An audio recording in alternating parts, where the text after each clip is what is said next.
Hello and welcome to a Sunny Book Nook. Today I am going to be doing my June wrap-up. I have my stuffed animal, Mr. Dino, with me here today. It is Cancer season. I'm a Cancer, and it was Pride Month as well. I am also a Pride Month participant. This whole stack of books that I'm going to be talking about today that I read over this past month, basically all of them are queer, I would say. So let's just get right into it. I will go in order that I read them, chronologically, as I usually do. But also, I started a Patreon and I did a mid-month wrap-up where I talk about the first half of these books and also like my thoughts on them when I was in the midst of some of them as well. So yeah, I make 2 extra videos a month over there if you want to go check it out. Anyways, that being said, let's get into the books that I've already talked about in my mid-month wrap-up, but my talking about it now will be a little different from what I talked about in the mid-month wrap-up that's on my Patreon, because it's been several more weeks since I've read them as opposed to like within the week that I read them.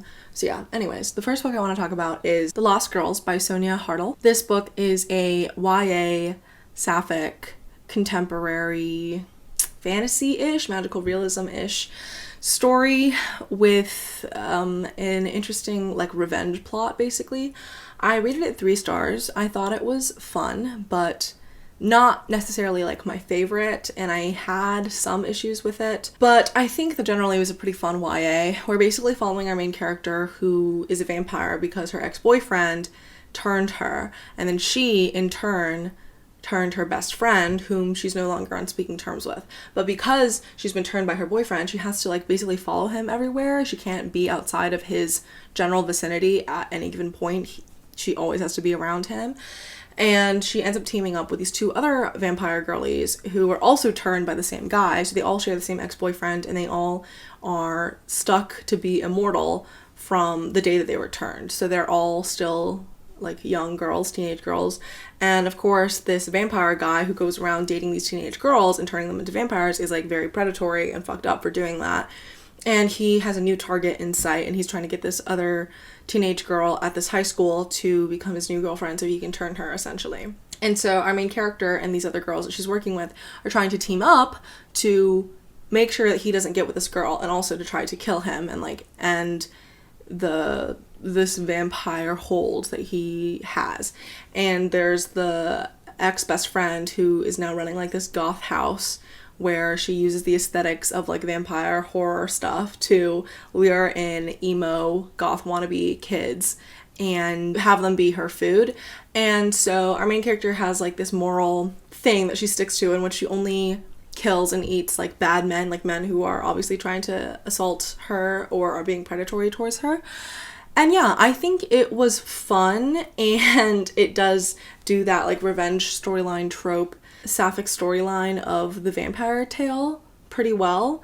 I think it was original in its own right, but it didn't really grip me in a real way. It was interesting and memorable, but not necessarily my favorite. But I would definitely recommend it if that seems like it'd be up your alley. I think it was a cool concept and it was done pretty well. I just think that the writing style isn't for me necessarily. So yeah, that's the first book I read. This is the second book that I read this month, In the Ravenous Dark by A.M. Strickland. This is another YA sapphic fantasy, and this book follows a main character who has blood magic capabilities, and her father is like a very well-known blood magic practicer, but they live in a kingdom where blood magic is very tightly controlled by like the state. And basically our main character accidentally reveals that she has blood magic by saving her like a girlfriend whom she was making out on the roof with from falling off of the roof. So like she saves her by using her blood to like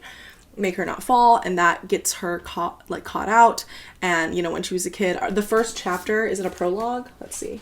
Yeah, so the first chapter is called Before, and it's basically, our main character's name is Rova, and Rova's father gets taken away and like murdered by the guards. We follow Rovan when she gets taken into the castle. She ends up getting assigned this like ward, this like sort of guardian, who are all assigned to different blood magic practitioners, and she has this like romance with this guy who like is basically like a spirit who only is visible to her, and she has to learn stuff in the castle and try to figure out what's going on. She also finds out that her dad actually isn't dead and is at the castle.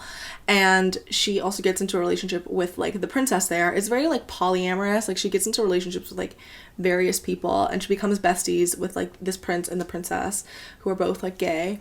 And I don't know. I rated it, like, 3 stars. My Goodreads review says that this book was made for poly-bisexual goths. Maybe 3.5 stars, IDK, yeah. I would say it's more of a 3-star for me, actually, now that I've been ruminating on it, because it's not that memorable. I think, like, the vibes are definitely there, but it's more, I don't know. It's kind of complicated in the fantasy universe that it's building. I don't know if I grasped fully all of it, but I think that the concept of trying to dismantle this oppressive system, but also, like, our main character and her father are from this other kingdom that historically has, like, bad blood with the kingdom that they're currently in. And there's, like, diplomats in the castle from her original kingdom, and she wants to return there. But our main character is very much, like, a complicated, morally gray character who is pretty headstrong in her desires and what she wants. And it is a pretty dark book, I would say, for a YA fantasy, but I think that if you want to see some queer, poly, dark fantasy, kingdom, ye olden times type shit that has to deal with, like, blood magic and an underworld and, like, a spirit world and kingdoms and living in a castle and shit like that, you should pick it up. I love the cover. I think it's pretty slay. I should talk about the covers too. The previous book I was talking about, The Lost Girls, I think the cover is kind of corny. I rate this cover like 1 or 2 stars, but I would rate this cover like 4 stars. I think this is a pretty dope cover. And then I read another bisexual sapphic dark fantasy book, and that book is The Dark Tide by Alicia Jasinksa. This book is set on this, like, magical island type thing, and because it's an island, there's this, like, tide that is constantly looming and potentially threatening the lives of all of the islanders. And because of that, every year the witches who rule the island sacrifice a boy to the sea, but the sacrifice of the boy has to be someone that the witch is, like, in love with, the queen witch, and because it has to be, like, a real sacrifice. So basically we are following our main character Lena, and Lena's brother is in the age group and demographic that the witches on the night of Saint Walpurga's Eve sort of is rooted in. Like, he is a young boy he's like good looking, and he's potentially a target for the witch queen to fall in love with and then sacrifice. So Lena really doesn't want her brother to be that, but she's also kind of in love with this kid who named Thomas Lynn, who she's secretly in love with. Thomas Lynn actually last year, like in the previous celebration of this, like, Midsummer's Night Eve situation, he actually was the only boy who managed to escape the sacrifice and, like, got out alive essentially, but no one knows how he did it, really. And so our main character is trying to track him down and figure out, like, hey, how did you escape the queen? Because my brother might be in her fucking clutches. Basically, our main character ends up having to break into the castle. Queen Eva is the new witch queen, and Queen Eva is mourning the loss of her sister, the previous witch queen, who actually was sacrificed to the dark tide, to the waves, in place of Thomas Lynn, the boy that she had fallen in love with. So we get these alternating perspectives between Queen Eva and Lena sneaks into Queen Eva's castle, and there's this, like, cool witch fairy magic. It feels more like fairy-ish than witchy, I feel like, but the witchiness is a bit more dark. I don't know. It's just the vibe. So she sneaks into this castle to try to break out her brother. The shenanigans ensue. Basically, it becomes this, like, almost Beauty and the Beast situation in which she's like, take me instead as the sacrifice. I will be the sacrifice instead. Because our main character is this very, like, kind-hearted, sweet, but headstrong, determined girl who doesn't want her brother or the love of her life, Thomas Lynn or whatever, to get sacrificed. But Queen Eva is still mourning the loss of her sister and wants to see Thomas Lynn, like, punished. So I think this book has a more simplistic premise than some other YA fantasies, but it's still a little bit more complicated than, like, I don't know, your average, like, Sarah J. Maas book, I would say. I rated this book 3 stars. I liked it well enough. I just don't think it was, I don't know, it's YA, it's not really what the writing style that I really dig into. I still think it was pretty solid though. I liked the way that everything played out because essentially there's a whole enemies to lover situation with Queen Ava and Lena, and there's the sort of trying to figure out the complicated magic of the sea and trying to mitigate the tide taking over the whole island, because that's the whole reason why the sacrifice and the spell was made. And I thought it was interesting enough. I had an enjoyable time reading it. I think the cover is like mid though. I'd say like 2.5 stars. So yeah, that was the next book that I read this past month. All right, the next book that I read in June was Even Greater Mistakes by Charlie Jane Anders. This book is a 4-star book for me. It's a short story collection, sci-fi, speculative fiction type shit. The author is a trans woman and she is a prolific writer. And each of the stories has a bit of a preface about like where her mindset was when she was writing it, and also like where it was originally published, it was ever published previously. I think that a lot of the stories in here were really solid, but there were some that I felt like were weaker, kind of mid. As Good as New is the first short story in here, and I think it's pretty solid. It's set in an apocalyptic end of the world scenario, but there's a genie in the bottle, and our main character is a playwright. And then the next story is Ratcatcher's Yellows, which is about this lesbian couple, and one of them has this disease called Ratcatcher's Yellows, and she becomes really inundated with this like video game that she becomes really good at. And there's If You Take My Meaning, which isn't that memorable to me. I think it's because it's like in relationship to her previous books or like other work that she's written. But I would say I like The Time Travel Club, which is the other story. Not to go through all of the stories. Oh, I really liked Fairy Werewolf versus Vampire Zombie. I really enjoyed Rock Manning Goes for Broke. Yeah, I would say those are my favorite stories. The rest of them I feel like are kind of mid for me or not that memorable, but those stories that I pointed out are some of my favorites.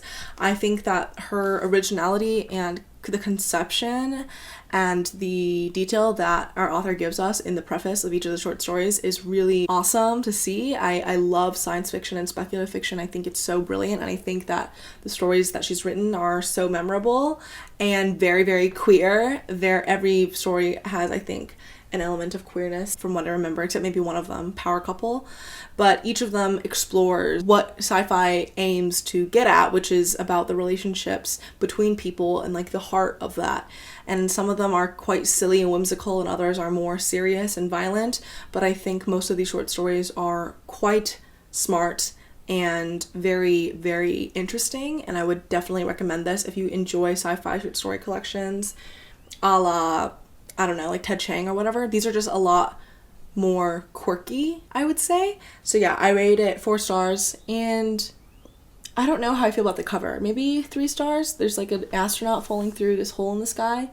I don't know. I think if you like science fiction by queer people and trans people and women, this is the type of book that you should pick up. I think it's funny that Andrew Sean Greer, who won the Pulitzer Prize for his book Less, which I really enjoy, is a good queer gay novel. He says this generation's Le Guin, which is like high praise, but I don't know, I think it's fair enough, I guess. The next book that I read in June was Supper Club by Lara Williams, and this book I read for a reading vlog, which I don't know if you'll ever see because it's been in the works for so long, but basically this book is about this woman named Roberta who is British. It's set in like London or whatever, and she gets involved with creating a supper club with her best friend Stevie. So Stevie and Roberta create this like thing in which they invite all these women to have a dinner that was scavenged via like dumpster diving and shit. And it's like themed and it's a big party, but the structure of the book is an alternating perspective, chapter by chapter. We're seeing sort of Roberta go through time in the past and then go through time in the present, in which she gets in and out of relationships. There's sexual violence and gendered violence involved in her past and present, I would say. And in her past, she's just like sort of recollecting the loneliness of being a college student and a young woman who is dealing with a lot. Basically, her father like abandoned her when she was really young, but she keeps on getting emails from him that are like long and rambling and not really saying much of anything. But yeah, our main character then has this really intense female friendship with Stevie, and then there's other women rotate in and out of their lives due to the nature of the supper club, and we get introduced to all these different women, and there's plenty of queer women throughout this, and our main character, Roberta's mom, is also going through shit, and there's a complicated mother-daughter relationship involved, there's complicated female friendships involved, there's that struggle for like hetero women with like dealing with men and like what that looks like and means for people. I thought it was a really smart literary fiction book. I really enjoyed it. I think that this book feels like getting into a food fight with someone who you used to be best friends with but now are unsure of your footing with. I need to read Laura Williams' other books because I liked her writing style. I don't know whether I fuck with the structure of this as much because I didn't really like being in her past perspective and then being in her present perspective. I don't know. But I think there is an intention in structuring the book in that way, but it just wasn't to my personal taste. But yeah, I rated it 4 stars. I think the other cover for this is a lot cooler than this cover. This cover is like a 1-2 star, but the other cover, I'll put a picture here. It's so cool looking. I wish I got that copy, but alas, I have this one. And yeah, I would recommend it for sure if you like literary fiction about women and like complicated, messy female friendships and just, you know, coming of age, but also being a grown woman and an adult and how hard it can be, you know? The next book that I read in the month of June was You Have a Friend in 10A by Maggie Shipstead. This is the first Maggie Shipstead book I've read, and it's a short story collection, and I really, really loved this short story collection. I rated it 4 stars, might even be like a 4.5, I don't know, but I really enjoyed this a lot because I think that a lot of the stories really resonated with me. The first story is about this young woman who ends up working on this ranch and then in like the Southwest, and she is a very stoic, removed type of woman, almost like androgynous seeming, and then the ranch owner is sort of into her but like not. It's complicated. There's a short story that's set in the Olympic Village and it's about these 2 people getting together. The last short story I really enjoyed in it as well. It is about this woman who, when she's young, gets involved with this guy who has delusions of grandeur and wants to buy this like mountain and make it a ski resort or something. And then her being an adult and realizing what it's like to be on the other side of having an affair with a married older man as a young girl. And there's also a short story that's about this actress or this child star who was involved in a cult, very Scientology-esque, which I thought was really interesting. The second short story in this collection is called Acknowledgements, and it's from the perspective of this asshole male writer who's like really entitled and misogynistic, and it's so funny being in his perspective because he's such an asshole. I also really liked the Great Pacific Guano Company because I studied the guano companies of this, you know, mid to late 19th century American colonial like empire expansion situation, and it was a really good short story that sort of encompassed the feeling of being on a guano island. If you don't know what guano is, it's basically shit from seabirds and an island that is entirely made up of shit from seabirds. And basically we're following these women who end up losing all of the men in like a storm or something, and this colonial company owner dude or the overseer ends up taking over the island, and there's a lot of like sexual engendered violence involved in that. But it's a very somber but interesting historical fiction short story. I feel like in other short story collections where there's like a historical fiction element to it, it can feel not really realized, but I think this one very much was, and I really enjoyed it for that. So I think You Have a Friend in 10A is a good short story collection. Generally it's like a 4-star, but I love the cover. 5-star cover. Amazing. I would highly recommend this book if you enjoy literary fiction short story collections, a la Lily King's short story collection. I forgot what it's called, but yeah, I would highly recommend it. I enjoyed it. The next book that I read in the month of June was Future Feeling by Joss Lake, which a lot of people commented saying that they thought that I would really dislike it, and I actually enjoyed it. I rated it like 3 stars. It's somewhat absurdist, but more surreal, I would say, because we're following this trans man who is obsessed with this trans guy influencer named Aiden, I think. It's set in like the near future, and so the social media elements, it's a bit exaggerated, it's a bit futuristic, but generally feels pretty current and contemporary. And basically this guy, our main character, has like a witch roommate and like a gamer roommate, and the witch roommate helps him like cast a hex on this guy that he's obsessed with, a parasocial relationship with Aiden, and then accidentally, in trying to hex Aiden, hexes this random guy on the West Coast. I think our main character is based in New York City, but hexes this random Asian adoptee trans guy on the West Coast, and they have to go through the Shadowlands, which is like a semi-real place. I don't know. Basically, okay, it describes the Shadowlands on the back as the dreaded emotional landscape through which every trans person must journey to achieve self-actualization. The Riz is also a big part of this book, and the Riz is actually the quasi-benevolent Big Brother agency overseeing all trans matters. The Riz is what tells Penn, our main character, and Adrian. Did I say Aiden? Yeah, Aiden. And Aiden to go fetch Blythe, this random trans guy they hexed, out of the Shadowlands. It's an interesting book. It's very queer. It's somewhat self-aware in the white queerness of it all, but it's also somewhat dense at points in a way that feels, I don't know, kind of like performative and silly. But I think generally it's kind of a silly book with a lot of earnestness, and I feel like it's a very LA, New York, but also Southwestern vibe going on here. I would recommend it if you like magical realism stuff that isn't that magical. Yeah, if you like weird books, I think you would like this one. And if you want a narrative about trans men figuring out their lives within the context of some weird bullshit, you should pick this one up. And I love the cover. 5-star cover, 100%. Okay, then I read a really shitty short historical romance gay novel, and it's called Simply Pleasure by Kate Pearce. I rated it 2 stars. It's about like these guys who as kids were like kidnapped to be like sex slaves in Turkey or whatever, and is now coming back to Europe. I don't know. It's about their relationship together, and one of them is like, no, I'm not gay, and the other one is like in love with the other one. I don't know. It was a quick read. I read it in like less than an hour. It's a bad cover as well. I recommend it if you want a silly and goofy, unrealistic, historical fiction, male romance. The next book that I read was Filthy Animals by Brandon Taylor. I've been in the midst of reading this for like years at this point, so I finally finished it. Yay, thank God. And I rated this 4 stars, 3.5 stars. I like his other book better, I gotta say, but this short story collection, I've read so many literary fiction short story collections, and it's a lot of exploration of queer identity and queer manhood, being a Black Southerner, complicated familial relationships.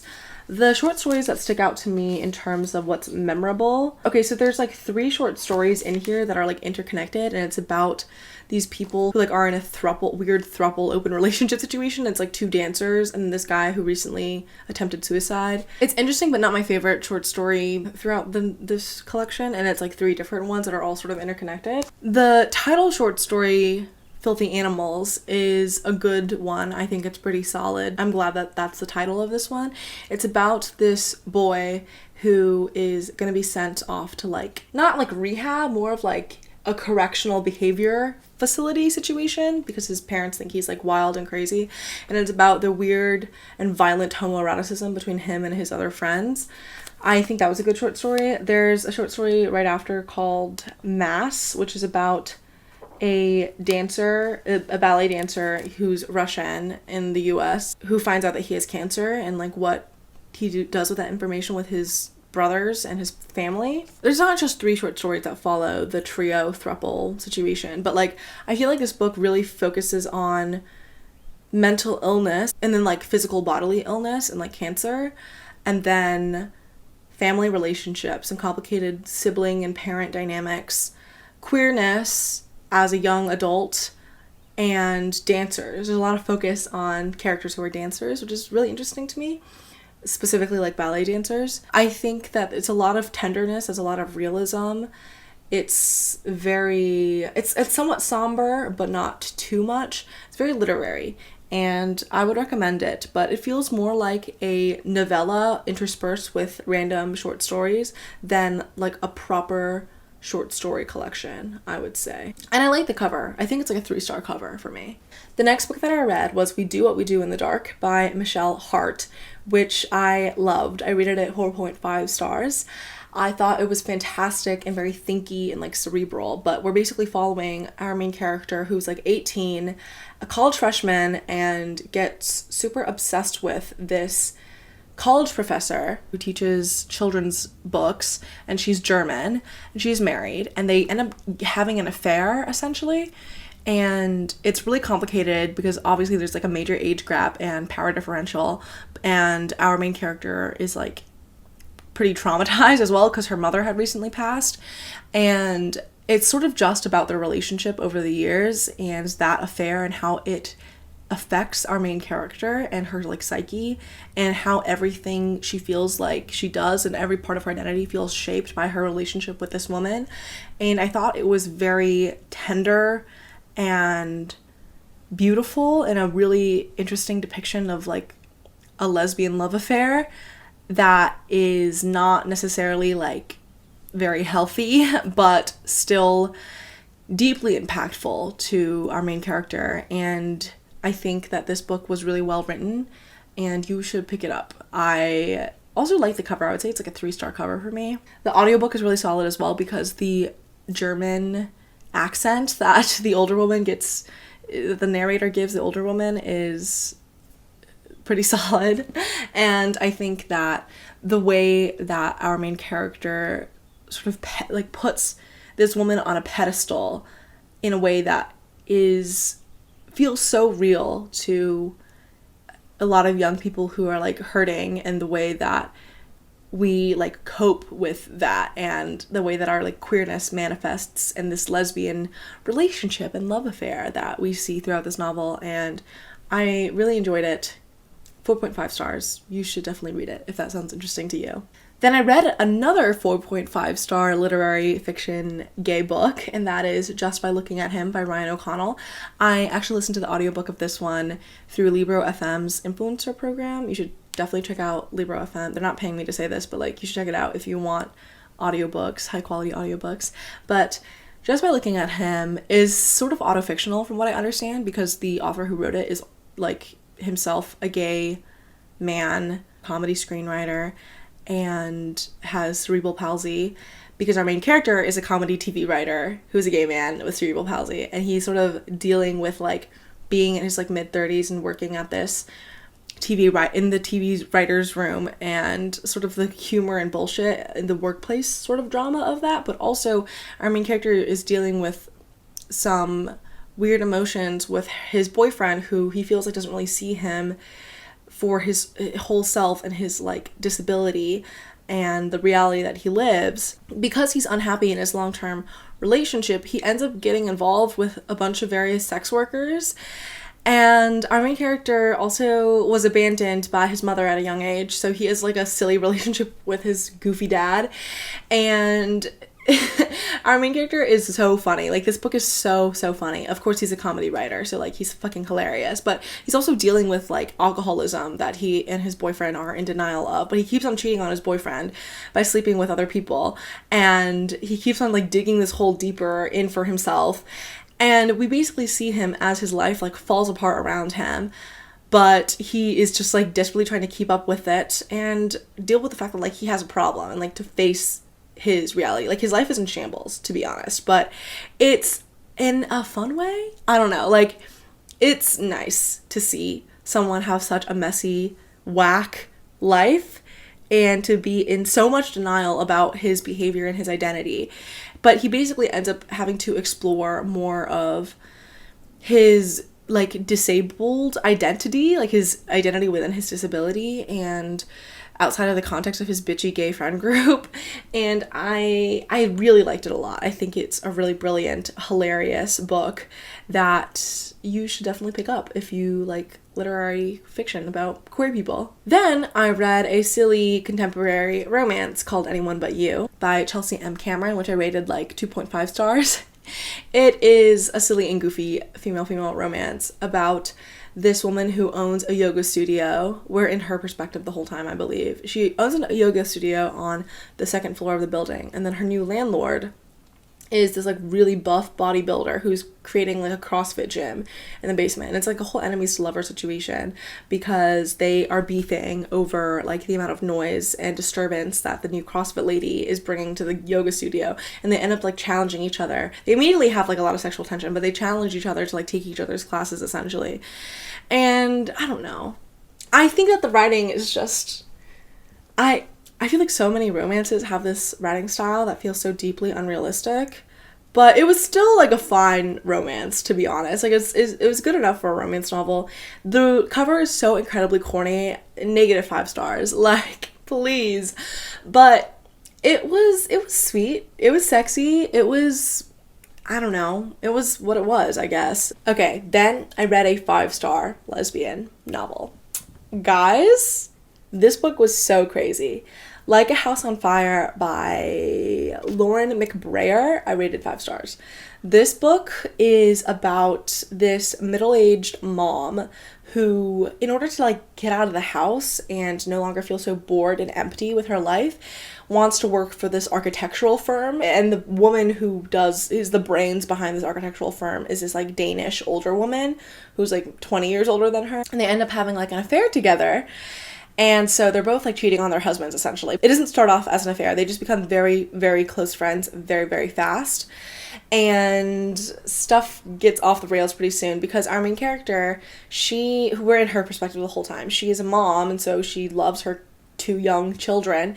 And she does love her husband as well, but basically we follow her in her career in getting involved in like architecture and stuff. It's very much a San Francisco book as well. There's like queer side characters that we run into as well, but our main characters don't even think that they're gay. They just think that they're like girl best friends, but then they realize that they have feelings for each other really late on into the book. But the build up and the characterization of our main character being a mom and being a working mom and the difficulty and the gendered division of labor within that, and her husband being like a tech guy, is so interesting to see play out. These people feel so real and compelling, and their relationships feel so dynamic, and they build in this really intense way. Like we can see why these women like fall in love with each other because of how much time and energy they dedicate to each other and the way that they are each other's first call and the way that they help each other get through some really, really tough shit.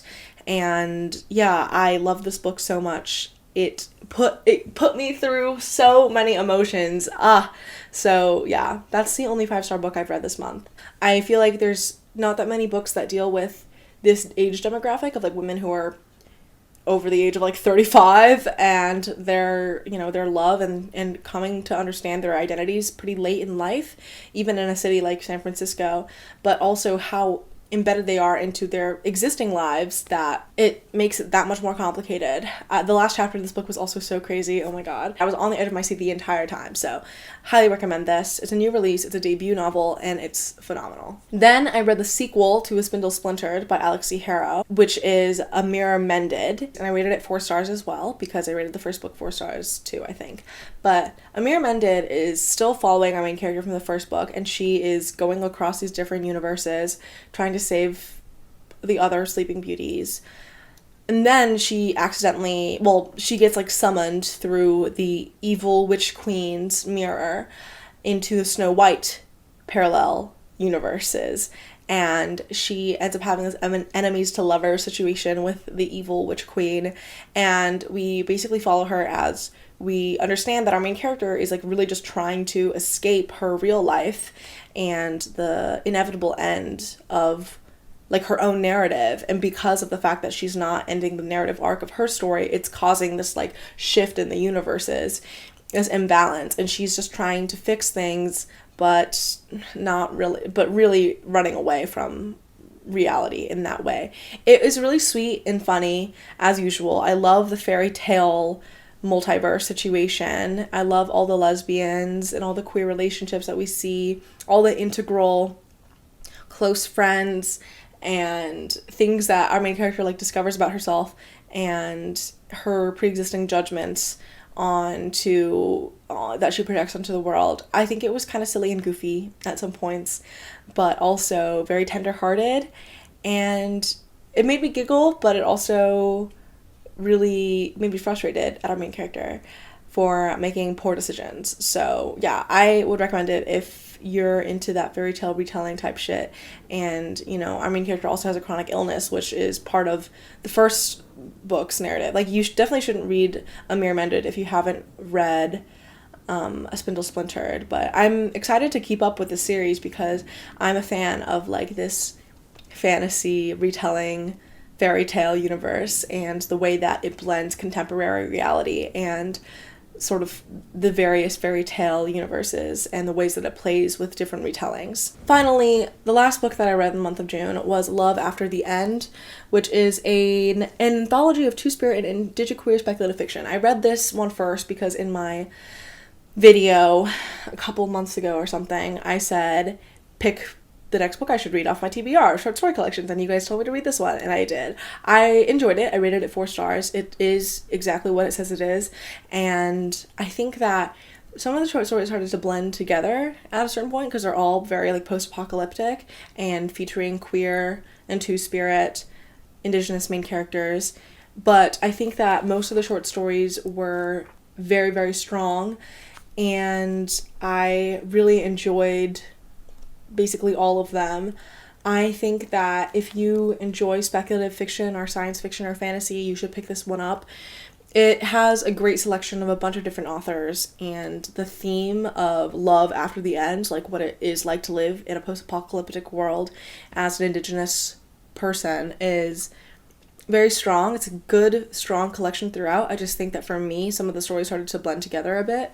In terms of some of my favorites, I would say How to Survive the Apocalypse for Native Girls by Kai Minoche Pyle.